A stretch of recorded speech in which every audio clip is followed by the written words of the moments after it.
Hello friends, good morning. Welcome to BBA ওয়ালা প্রশান্ত YouTube channel.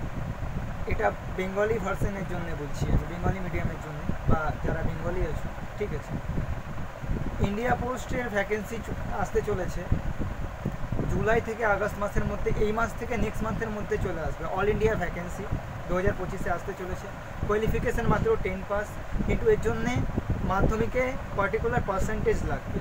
Unreserved ক্যাটেগরির জন্য লাগবে 80 to 95%, ওবিসির জন্য লাগবে 75 to 90%, and SC ST and EWS and PWD ক্যান্ডিডেটের জন্য লাগবে 60 to 80%। যাদের এত পার্সেন্টেজ আছে তারাই অ্যাপ্লাই করবে, নালে ফর্ম রিজেক্ট, নালে তোমরা জব পাবে না।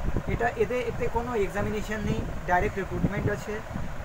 হু ক্যান অ্যাপ্লাই, কারা কারা অ্যাপ্লাই করতে পারবে? All India male and female apply, ঠিক আছে। All India male and female are eligible for this job and form, okay. এবার GDS এর 12 পাসের জন্যও দাদা আমরা দিতে পারবো? হ্যাঁ, দিতে পারবে। 12 পাসের জন্য কী কী আছে? 12 পাসের জন্য আছে পোস্টম্যান আর মেল গার্ড। এটাই 12 পাসের, এর জন্য একটা এক্সামিনেশান দিতে হবে, ঠিক আছে। GDS এর সঙ্গে যদি অ্যাপ্লাই করো, 12-এর কোয়ালিফিকেশান যার আছে তারাও দিয়ে দাও, কোনো প্রবলেম নেই। কিন্তু 10টা ম্যান্ডেটরি। 10তে আর একটা জিনিস, যাদের ফার্স্ট ল্যাঙ্গুয়েজ বেঙ্গলি আছে তারা ওয়েস্ট বেঙ্গলের মধ্যে অ্যাপ্লাই করতে পারবে, ঠিক আছে। যাদের হিন্দি আছে তারা ইউপি বা তোমার বিহার এইসবে অ্যাপ্লাই করতে পারবে। আমার ফার্স্ট ল্যাঙ্গুয়েজ হিন্দি ছিল, ঠিক আছে। সো আমি অ্যাপ্লাই করলাম, ইউপি থেকে আমি অ্যাপ্লাই করলাম। আমার জয়েনিং লেটার চলে এসেছিলো GDS-এ, গ্রামীণ ডাক সেবকে, কিন্তু আমি জয়েন করিনি, কেন আমার আগে পড়াশোনা করার ইচ্ছে আছে, ঠিক আছে।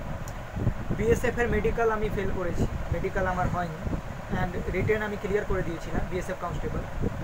সো পরবর্তীকালে আরও অনেক কম্পিটিটিভ এক্সাম দেওয়ার ইচ্ছে আছে, যেটা রিটেনের জন্য আমি প্রিপারেশন করছি, আশা করি হয়ে যাবে, ঠিক আছে। এবার আমি বলি MTS-এর জন্য কি কত ভ্যাকেন্সি আছে? 3753 MTS। আচ্ছা, মেল গার্ডের জন্য কত আছে? 1445। GDS-এর জন্য কত আছে? 5909, ঠিক আছে। এবার আমরা তোমার GDS হচ্ছে লেভেল 3, মেল গার্ড হচ্ছে তোমার লেভেল 3, কিন্তু GDS লেভেল 3 হলেও এতে স্যালারি খুব কম আছে।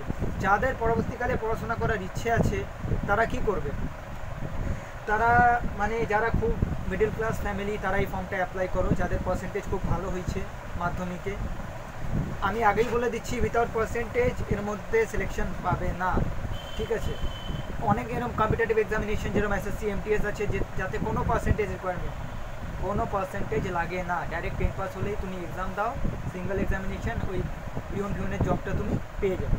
কিন্তু এটা all India vacancy, no examination, only merit wise selection. So merit wise যদি এর মধ্যে সিলেকশন আছে তাহলে তোমাদের কি করা উচিত? নিজের মার্কশিটটা খুলে দেখা উচিত যে আমি কত পেয়েছি, তারপর আমি ফর্মটা ফিল করতে পারছি কি না, ঠিক আছে।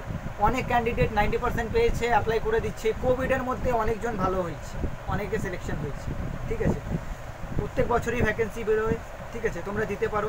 যদি তোমরা ইন্ডিয়া পোস্টের জন্য দিতে চাও গ্র্যাজুয়েশন লেভেলে, তাহলে তোমার SSC combined graduate level examination দিতে হবে, ঠিক আছে। তার মধ্যে CBT 1, CBT 2 অ্যান্ড টাইপিং আছে, ঠিক আছে। তাহলে তোমরা পোস্টাল অ্যাসিস্ট্যান্ট পোস্টে যেতে পারবে। ওটা আলাদা কোয়ালিফিকেশান, ওর ব্যাপারে ভিডিও পরে দেবো আমি, ঠিক আছে। এটা all India vacancy, no exam, only merit wise selection.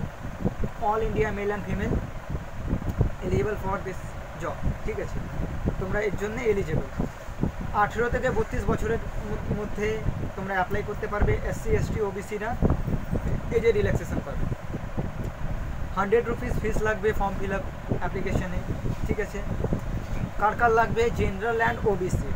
SC ST লাগছে না, ওদের লাগছে না, ফর্ম ফিল আপে 1 টাকাও লাগছে না। কিন্তু ওদের পার্সেন্টেজ তো সবারই লাগবে দাদা। পার্সেন্টেজ কি লাগবে না? না, পার্সেন্টেজ সবার লাগবে। ওর মধ্যে SC ST OBC আনরিজার্ভ বলে কোনো খাতির নেই, ঠিক আছে। কিন্তু যদি তোমার পার্সেন্টেজ এত হয়ে থাকে, এই দেখো 80 to 95% UR ক্যাটেগরি, OBCর জন্য 75 to 90%, SC STর জন্য 60 to 80%। দাদা এর জন্য কোনো এক্সাম এর জন্য কোনো এক্সাম রাখেনি, এটা ডাইরেক্ট রিক্রুটমেন্ট আছে, ঠিক আছে। এর মধ্যে ডকুমেন্ট ভেরিফিকেশান হবে। যদি তোমরা মিথ্যে মার্কশিট বানিয়ে দিয়ে দাও সাইবার ক্যাফে থেকে, এখন প্রিন্ট হচ্ছে, লোকে করিয়ে নেয়, ওখানে গিয়ে তোমরা রিজেক্ট হয়ে যাবে, ওর জন্য তোমাদের শাস্তিও দিতে পারে, ঠিক আছে, 3 বছরের জেলও হতে পারে। এরকম কাজ করো না। যদি তোমাদের পার্টিকুলার এই পার্সেন্টেজটা আছে তাহলে তোমরা ফর্মটা অ্যাপ্লাই করবে। অনেক ভিডিওটা অনেকে কী বলছে অনলি 10 পাস হলেই হবে না, পার্সেন্টেজ লাগবে। পার্টিকুলার পার্সেন্টেজ যদি তোমার না থাকে তুমি অ্যাপ্লাই করতে পারবে না, বুঝতে পারলে? যেরকম রেলওয়েতে এনটিপিসিতে 10+2 লেভেলের 50% রেখে দিয়েছে, অনেক বাচ্চা অ্যাপ্লাই করতে পারছে না। আগে কি ছিল? আগে অনলি 12 পাস ছিল।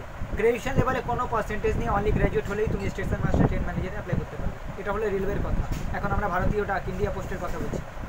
আমার দাদু পোস্ট মাস্টার ছিলেন। আমাদের বাড়িতে তো পোস্ট অফিসে অনেক মানে নাম, ঠিক আছে, দাদু পোস্ট মাস্টার হয়ে রিটায়ার হলেন। দাদু আগে বলতেন যে জিডিএসের আগের থেকে উনি জিডিএস জব করলেন, তারপর পোস্টাল অ্যাসিস্ট্যান্ট হলেন, তারপর পোস্ট মাস্টার হয়ে রিটায়ার হলেন। পোস্টাল সুপারিনটেন্ডেন্ট হয়নি, আগেই রিটায়ার হয়ে গেছে, ঠিক আছে। উনি স্বতন্ত্র সেনানীও ছিলেন, ইন্ডিয়ান ফ্রিডম ফাইটার, ভারত তোমার স্বতন্ত্র সেনানী ছিলেন উনি। 1947 লড়েছে। সেই ফ্যামিলি থেকে আমি বিলং করছি। সো আমি তোমাদের মিথ্যে কথা কিছু বলবো না, পার্টিকুলার পার্সেন্টেজই লাগবে, ঠিক আছে। আমিও বিএসএফে জব পেয়েছিলাম, বিএসএফে আমি যাই হোক, মেডিকেলে যেতেই দেয়নি, রিজেক্ট করিয়ে দিল, এরা বাড়ির থেকে পারমিশনই দিল না। সো যাই হোক, পরবর্তীকালে অন্য একটা বেটার জব আমি পাবো নিশ্চয়ই। সো তোমরা অ্যাপ্লাই করো অ্যান্ড এর জন্য ভালো করে প্রস্তুতি নাও। ইন্টারভিউতে ডাকবে, ডকুমেন্ট ভেরিফিকেশান, ইন্টারভিউ নেই, জাস্ট ডিভি ডাকবে, ডকুমেন্ট ভেরিফিকেশান চেক করবে যে পার্টিকুলার তোমার অত পার্সেন্টেজ আছে কি না, ঠিক আছে। তুমি মিথ্যে কথা বলছো বা ফিজিক্যালি ফিট, তোমার নামের কোনো ক্রিমিনাল রেকর্ড যাতে না হয়, এইসব চেক করে তুমি জবটা পেয়ে যাবে। আর সাইকেল চালাতে জানতে হবে। সাইকেল চালাতে যদি তুমি জানো আর তোমার পার্টিকুলার এত পার্সেন্টেজ যদি থাকে তাহলে তুমি কি করবে? এই ফর্মটি অ্যাপ্লাই করতে পারবে। Thank you so much. যদি ভিডিওটি ভালো লাগে তাহলে বিবিএওয়ালা প্রশান্ত ইউটিউব চ্যানেল সাবস্ক্রাইব করে দাও। Any government job and subject related video আমি এই ভিডিওতে দেবো। Thank you.